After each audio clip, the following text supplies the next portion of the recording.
It's another week, which means it's another week of exciting comic book releases, and your boy Pete is here to run down what I think are 5 of the very best comics hitting stores this week, which happens to be the 23rd of September 2020. But before we get into that, make sure you like and subscribe by clicking the little buttons below so you are kept up to date with all these comic book release videos. And also, if you are local to the UK, happen to be local to Banbury and Oxfordshire and Leamington Spa and Warwickshire, then you should head to Collectors Assemble, because they can supply all the comics we speak about on the show today, as well as all the other new releases, back issues, trade paperbacks, toys, statues, you name it, they've got it. If they haven't got it, I'm pretty sure they can get it for you.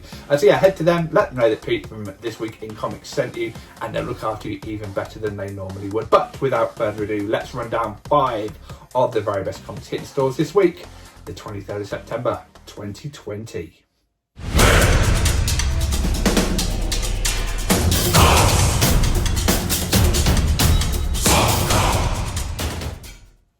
Up first from DC is issue 15 of Shazam, and issue 15 also happens to be the final issue in this ongoing run, which kind of feels like it's been running for a lot longer than 15 issues, but there's been a lot of delays. Jeff Johns has been on writing duties for the bulk of the series, and he's maybe not the quickest of writers these days, but also we've had obviously other stuff going on in the world which has caused delays with this book. But yeah, it's wrapping up with issue 15, which is a shame. It's a series that I've really enjoyed, and it feels like the last couple of issues have definitely just been wrapping up the story that Jeff Johns was writing, and wrap it up very quickly indeed. And he kind of finished his run with issue 14, and this issue 15 is a kind of a standalone tale written by another Jeff Loveness, who's just doing a story is Shazam needed in the world? He's kind of questioning himself, maybe questioning himself all the things that have happened over the past 14 issues, and issue 15 is just kind of a bookend issue, so it doesn't really tie in to what you've read previously. So maybe you want to give Shazam a go, maybe you enjoyed the film, and you just want to try a standalone Shazam story. This is the one for you.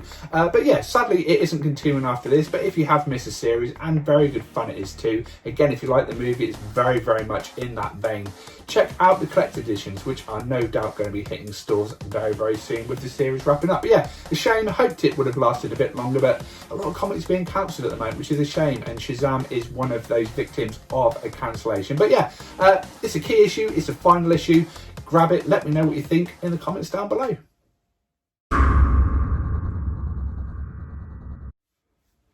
Now, if like me you're getting on in years, you will remember back in the 80s and 90s a big thing with crossovers with the X-Men titles, and what Marvel have done in recent months is kind of put more focus back on the X-Men. There was a big time where they didn't have the movie rights, and because of that they weren't really focusing on the X-Men like they did back in the 80s and 90s, but thankfully that has all changed, and Jonathan Hickman has been doing great things with the X-Men titles. There's a whole abundance of X-Men titles, again, just like the 90s. You've got a couple of core X-Men books, you've got X-Force, New Mutants, X-Factor, you name it, there is an X book for you. And what happened back in the 1990s, as we said, was big crossovers, and this is no different.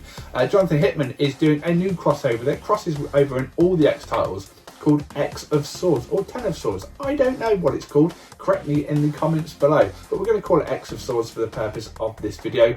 This is a part 1 of this series. It is hitting stores this week, and it's a 22-part story, as I say, spinning into all the different aspects of the X-Men franchise and all its comic book titles. So, if you've been enjoying Jonathan Hickman's rebirth of the X-Men, which I know you all have been, it's very good, you should be reading it. This is going to be an expensive few months for you with this big 22-part crossover, but it all begins this week with X of Swords, so check that one out, let me know what you think of it. I'm very interested in this title. I'm not reading X-Men myself, I used to love it back in the 80s and 90s, but I just can't buy everything. So yeah, really interested to hear your thoughts on that one. Leave them in the comments down below. Always happy to hear your feedback, and you might even get a shout out in a future episode of the video.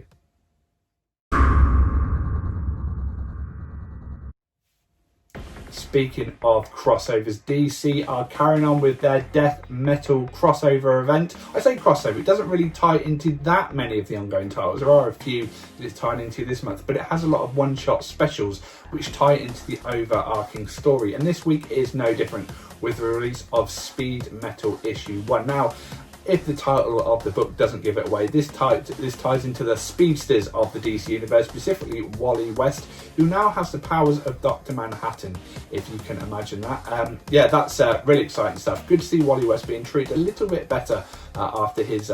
we won't talk about what happened in Heroes in Crisis. Not good. If you're a fan of Wally West like I am, Heroes in Crisis was not a good time for you Wally West fans. But writer Joshua Williamson has been fixing a few of the mistakes made with the Flash family in the ongoing title, which he's coming to the end of writing duties on. But before he leaves, he is also writing this one-shot Speed Metal. So if you're a Flash fan like me, if you're a Death Metal fan like me, you should definitely check this book out. Looks like it's going to be very, very important into the overarching story of Death Metal.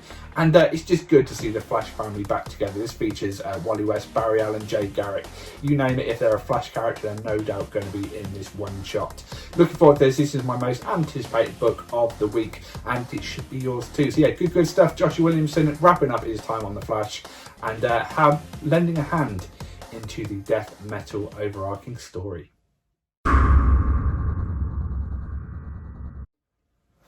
And spinning out of another crossover of Empire is Immortal She-Hulk. This is a special one-shot written by ongoing Immortal Hulk writer Al Ewing, and I know a lot of you are going to be very, very excited about this. I've heard nothing but good things about the Immortal Hulk. Basically, the Hulk can die, but he is immortal, so he can be reborn, and it appears that She-Hulk is getting similar immortal powers spinning out of the Empire series, and Al Ewing is going to be writing a little one-shot based around this. So yeah, I know, as I say, a lot of you read Immortal Hulk, so Immortal She-Hulk is very, very important for you to pick up. It's only a one-shot. It's good stuff. If, like me, maybe you've never read Immortal Hulk and you're wondering, how can I start? How can I get into these characters that Al Ewing's been writing for the past few years? Well, it's a one-shot. Immortal She-Hulk is maybe worth a punt just to see what you think. If you like the writing style, if you like the angle, this is a great way to start. Then you can go back and buy the back issues of Immortal Hulk or buy the mini collected editions. There's many ways you can jump on board. You don't have to spend a fortune to catch up on your favourite series. But yeah, Immortal She-Hulk, one shot. Well worth your time. If you enjoyed Empire, if you enjoy Immortal Hulk, it's a no-brainer. You've got to be picking this one up.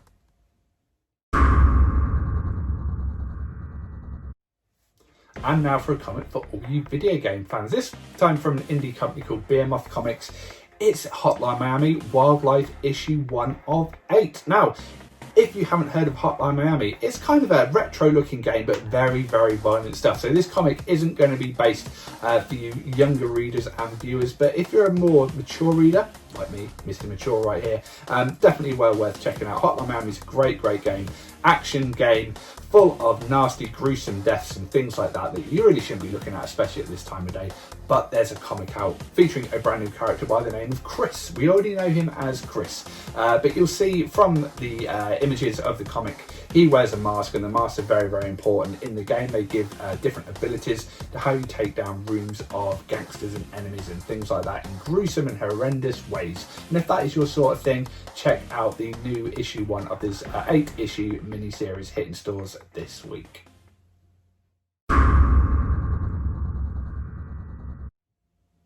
And there you have it, another week of exciting comics. As we said earlier, all these comics are going to be available on the 23rd of September in comic shops all over the world. And if you're in the UK, you may have noticed that there were no Marvel comics in stores last week. There was a bit of an issue getting them shipped over to the UK, but do not fear, they are also arriving this week. So if you're a Marvel fan, I hope you've got deep pockets, because you've got last week's and this week's titles to pick up. But that's not a bad thing. More comics is more entertainment for you. As we said earlier, head to Collectors Assemble, who have stores in Banbury and Oxfordshire and Leamington Spa and Warwickshire here in the UK, and they also have a big online presence and can fill your comic needs via mail order as well. Check out their website and check them out on Facebook. Give them a like and a follow, and be sure to like and subscribe to this video for more great comic book release videos week in and week out. Until next week, enjoy your comics.